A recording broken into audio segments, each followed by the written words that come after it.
Tugiye ku ngingo y'intwaro kirimbuzi, Uburusiya bwapfukamisha Amerika nta kabuza kuko bufite intwaro kirimbuzi 5889 mu gihe Amerika yo ifite 5244 gusa. Ingengo y'imari ya Amerika ya 2025 ingana na miliyari 880 z'amadolari kandi ifite ibirindiro 750 bya gisirikare military base mu bihugu birenga 80.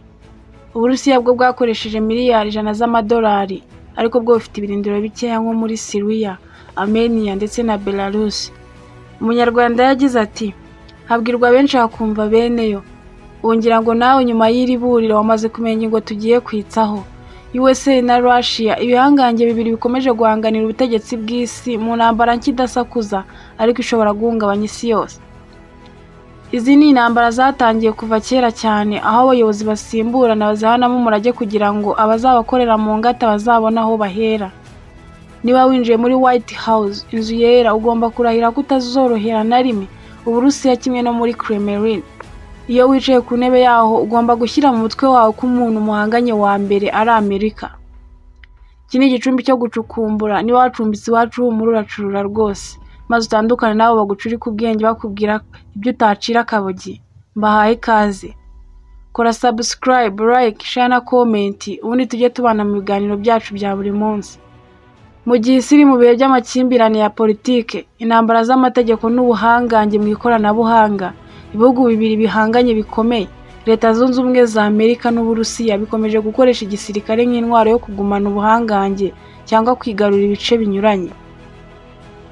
Ubu ndabyumva uribajije uti ese ibi bihugu biteruranye ni ikihe cyasimbiza ikindi kikakidunda no hasi ngo pi? Ibi nibyo tugiye kugusasanurira dukoresheje ubushakashatsi bucukumbuye bwa 2025 tuvoma mu nyandiko n'ibinyamakuru bya gihanga nka CIPRI, Stockholm International Peace Research Institute. Iki ni ikigo gishinzwe gukurikirana ingengo y'imari y'ibisirikare ku isi. Global Firepower Index 2025, US Department of Defense, Minister de la Defense de Russia, Minisiteri y'umutekano y'Uburusiya, BBC News, Al Jazeera, The Guardian, Reuters ndetse na Defense One. Icyo ngusaba ni ugutera agatebe ukumva utumviriza kino cyegeranyo. Nk'uko twabivuze mu iri buriro, USA yakoresheje miliyari 880 z'amadolari ikaba ifite ibirindiro bisaga 750 mu bihugu birenga 80 birimo Ubudage, Katari, Afurika y'Epfo n'ibindi binyuranye hafi ku migabane yose y'isi. Uburusiya bwo bufite ibirindiro bike cyane by'umwihariko mu bihugu bya hafi nk'uko twabibonye haruguru. Reka turebe ibi bihugu ku ngingo y'abasirikare n'ibikoresho. USA ifite abasirikare bahoraho basaga 1,400,000 mu gihe Uburusiya bufite abasirikare bahoraho basaga 1,000,000. Amerika ifite abasirikare bakwitabazwa bibaye ngombwa reserve all paramilitary bagera ku 850. Uburusiya bwo bufite reserve ingana n'abasirikare 2,000,000. Ubona ko kuri iyi ngingo bari hejuru ya Amerika cyane. Amerika ifite tanki zigera ku 6,000 mu gihe Uburusiya bufite 12,500 n'imisago. Ubona ko aha naho Uburusiya bwakubita akanyafa Amerika. Amerika ifite IFV APC, imodoka z'intambara zigera ku 45,000 naho Uburusiya bukagira 30,000.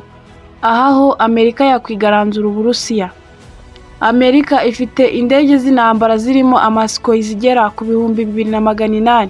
Uburusiya bwo bufite indege 1,500. Aha naho Amerika yakwicaza Uburusiya bukiga. Amerika ifite kajugujugu 5,300 naho Uburusiya bukagira 1,400. Amerika ifite amato 490 harimo n'amato manini yo guhagurukirizaho indege agera kuri 11. Uburusiya aha buri hejuru kuko bifite amato 600 harimo imwe buhagurukirizwaho indege. Submarines, nuclear and diesel za Amerika zigera kuri 68, hakabamo 14 za nuclear, ni mu gihe Uburusiya bufite 60 n'imisago. Tugiye ku ngingo y'intwaro kirimbuzi, Uburusiya bwapfukamisha Amerika nta kabuza kuko bufite intwaro kirimbuzi 5889 mu gihe Amerika yo ifite 5244 gusa.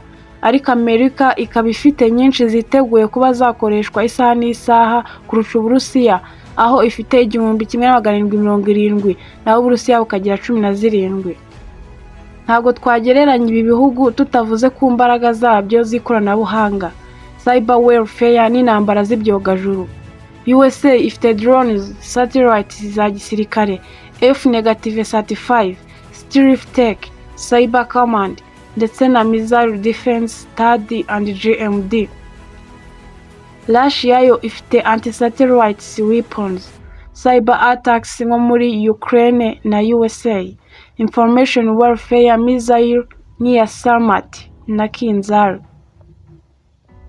Intambara z'iki gihe ntizishingiye ku ntwaro zigaragara gusa, ahubwo zishingiye no ku makuru, ikoranabuhanga n'imyumvire ya rubanda. Mu gusoza iki cyegeranyo, reka tuve no kuri Operation Karundura ibihugu byakoze mu bice binyuranye by'isi. Ibikorwa bikomeye bya gisirikare, turahera muri Leta Zunze Ubumwe za Amerika. Operation ya mbere yakoze yitwaga Desert Storm. Igihe yabereye ni mu 1991. Icyabaye cyari uguhashya Iraq muri Kuwait. Operation ya kabiri Leta Zunze Ubumwe za Amerika yakoze yitwaga Enduring Freedom. Enduring Freedom yatangiye mu 2001 isoza mu 2014. Yari yo guhiga Al-Qaeda muri Afghanistan. Operation ya gatatu yitwaga Iraq Freedom. Iraq Freedom yahereye mu 2003 kugeza 2011, yari yo gukuraho Saddam Hussein. Operation ya kane yabaye muri Leta Zunze Ubumwe za Amerika yitwaga Inherent Resolve. Yahereye muri 2014 kugeza ubu, yari yo kurwanya ISIS muri Iraq na Syria. Reka tujye mu Burusiya. Uburusiya nabwo operation ya mbere bwakoze yitwaga Chechen War 2.